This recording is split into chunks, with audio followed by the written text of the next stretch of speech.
Bonjour les quatrièmes, au programme de cette semaine, une nouvelle transformation qui s'appelle la translation. Cette vidéo a pour but de vous faire mieux comprendre de manière intuitive puis formelle ce qu'est une translation. Mais auparavant, puisque c'est une vidéo inaugurale de la semaine, je me permets de vous présenter le sommaire pour ces jours prochains en mathématiques. Vous avez à lire et comprendre le grand 2 translation après la vidéo. C'est-à-dire, si on prend le cours, la page 4, c'est du cours, où la définition est à comprendre et à apprendre puisqu'en rouge. Évidemment, vous avez besoin d'un support visuel qui vous est proposé juste en dessous. Une remarque, encore quelque chose en rouge et donc à comprendre parce que c'est du vocabulaire qu'il faut absolument assimiler. Schématiquement, pour la symétrie axiale, on vous a martyrisé en disant qu'il faut toujours parler de l'axe. La symétrie centrale, on vous a martyrisé en cinquième en disant on parle toujours du centre. Donc symétrie axiale, d'axe D. Symétrie centrale, de centre O. Et bien pour la translation, on va parler d'un déplacement et que ce déplacement, il faudra toujours préciser et que ce déplacement a son importance parce qu'il lui-même est caractérisé par trois choses. Une fois que vous aurez donc compris cette leçon, appris ce qui est en rouge, assimiler le reste et avoir bien en tête des exemples de visualisation géométrique, vous vous lancez sur les 4 exercices des pages suivantes. Les exercices 1 et 2 sont des exercices de construction à partir de quadrillage. Rien de méchant, c'est très intuitif. Juste une petite remarque, à l'exercice 2, au lieu de commencer toujours en rouge et en vert, commencez vos constructions proprement au crayon de papier. Quand vous êtes sûr de vous repassez en rouge puis en vert, suivant la question A ou B. Ensuite, naturellement, vous arrivez aux mêmes exercices, mais sans quadrillage. Donc, il va falloir savoir comment tracer l'image d'un point par une translation. Comment tracer l'image d'un polygone par une translation. C'est pour ça qu'ont été donnés 2 liens. Et votre programme mathématique peut être fini à partir de là. Toutefois, je vous propose de manière facultative, pour mieux asseoir vos connaissances, de travailler sur la feuille accompagnement personnalisé de translation 2020 qui est située en pièce jointe. C'est cette feuille-là, qui est composée de 4 exercices. L'exercice 1, c'est du tracé sur quadrillage. L'exercice 2, tracé, quadrillage, et on se rappelle ce que c'est que la symétrie axiale, centrale et la translation. L'exercice 3, qui est très intéressant parce que c'est un exercice type brevet. Le jour où il y a une transformation, des transformations au brevet, ils aiment bien ça. C'est-à-dire, on a la figure, il faut retrouver la bonne transformation qui permet de transformer telle figure en telle figure. Ce qu'ils aiment bien aussi, c'est l'exercice numéro 2. Vous avez une figure à compléter avec, en fait, le 2 et le 3, ce sont des exercices à l'envers. Enfin, pour ceux qui aiment l'art plastique, l'exercice 4. Alors, pour ceux qui aiment passionnément l'art plastique, la première image, je pense à quelques gourets, j'en fais partie aussi, j'améliore un peu la chose. Ne vous y trompez pas.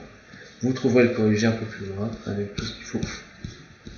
Je ne vous spoilie pas, comme vous dites, la pile. Voilà, pour le sommaire de cette semaine. En temps normal, nous serions là en groupe en salle informatique et je vous aurais demandé d'aller sur GeoGebra et de prendre une image trouvée soit sur votre disque dur, soit par internet, et dans ce cas-là, je vous aurais dit de prendre une image déontologiquement possible. Nous allons prendre à hasard cette image, bien évidemment. Image AT. Et vous pouvez très bien faire vous la même chose en même temps que je parle, ou appuyer sur pause, ou attendre la fin de cette vidéo pour le faire si vous le désirez, pas de souci. C'est comme ça qu'on construit son savoir. Donc prenons cette image. Et allons sur le troisième icône en partant à droite, qui synthétise toutes les transformations collège-lycée. Symétrie axiale, 6e fait. Symétrie centrale, 5e fait. Inversion lycée, pas encore fait. Rotation la semaine prochaine, pas encore fait. Translation, c'est ce que j'ai étudié. Donc ici, 3e. Il nous demande de cliquer sur l'objet à déplacer, puis vecteur ou 2 points. Qu'est-ce que c'est que ça? Donc cliquons sur l'image. Vecteur, vous savez ce que c'est? Non. Bon, alors on va cliquer sur 2 points. Hop, hop. Et regardez bien, et c'est là où vous allez devoir faire des conjectures, des hypothèses, émettre des hypothèses, conjecturer à partir du déplacement. Je ne suis que vos bras, vous essayez vous mentalement de le trouver.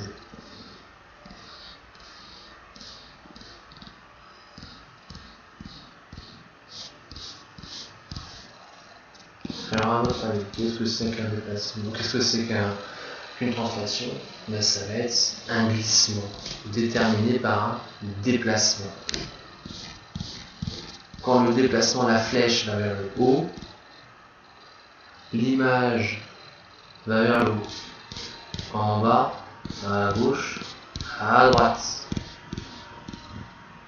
Donc en fait, ce déplacement de C vers D détermine la translation, le glissement, tout simplement. D'autres images de la vie courante, par exemple, lorsque vous êtes à une remontée mécanique en ski, vous ne bougez pas, vous effectuez une translation. Vous descendez la piste de ski sans bouger, en touchous, vous effectuez une translation.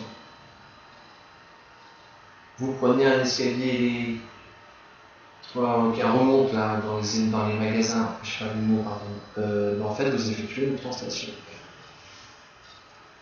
Qu'est-ce que c'est qu'une translation? C'est un glissement qui est déterminé par un déplacement. Alors, qu'est-ce que c'est qu'un déplacement? C'est ça. Un déplacement est déterminé, caractérisé par 3 choses. La première, la direction. Nord, sud, ouest, est. Ou alors, vers la gauche, vers la droite, en bas, bref. Une orientation, une direction. Et à partir du moment où vous avez défini une direction, il peut y avoir 2 sens. Le sens de gauche à droite ou de droite à gauche. Là, sur l'ordinateur, c'est de gauche à droite. Oui, parce que c'est déterminé par la flèche. Donc, c'est ce qui va de C vers D. Et ce qui va de D vers C, c'est ce qu'on appelle le sens opposé. Donc, une fois qu'on a établi une direction, il y a 2 sens possibles. La troisième chose, c'est ce qu'on appelle la norme du vecteur. Le vecteur, c'est le vocabulaire que certains entendront parler en seconde générale technologique. Mais en fait, c'est la longueur du vecteur, la longueur du déplacement. Il peut être excessivement grand, ou alors petit. Tellement petit que les points C et D sont confondus l'un sur l'autre, et du coup les 2 images sont confondues, et dans ce cas-là, on dit qu'il n'y a pas de déplacement, que le vecteur est nul.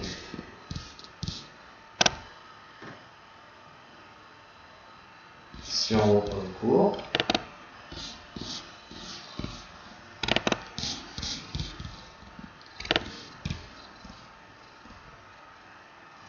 transformer une figure par translation revient à la faire glisser. Ce glissement est défini par une direction, un sens et une longueur. On schématise ce glissement par une flèche. Cette phrase doit être mentalement illustrée par une image. Je vous propose celle d'en bas, où vous avez la figure A', B', C', D', E', qui est obtenue par glissement de la figure A, B, C, D, E, F. Le pas de F, rouge 9. Suivant la flèche GH qui va de G vers H. S'il y a besoin, rajouter des flèches ici, dans les toutes petites. Ça, c'est du vocabulaire vulgarisé. Mathématiquement, ce qu'il faut retenir, pour pouvoir mieux comprendre les questions dans les exercices et donc mieux y répondre, on dit que la figure A', B', C', E', est l'image de la figure A, B, C, D, E, méthode F, par la translation qui transforme G en H. Et je me suis permis de marquer en vert, comme sur les exercices des autres leçons, du vocabulaire pour mieux comprendre. Voilà, je vais vous laisser une très bonne semaine. N'hésitez pas à me poser des questions, à m'interpeller si besoin. Et voilà, bonne soirée, à bientôt, au plaisir de se revoir le plus tôt possible. Merci.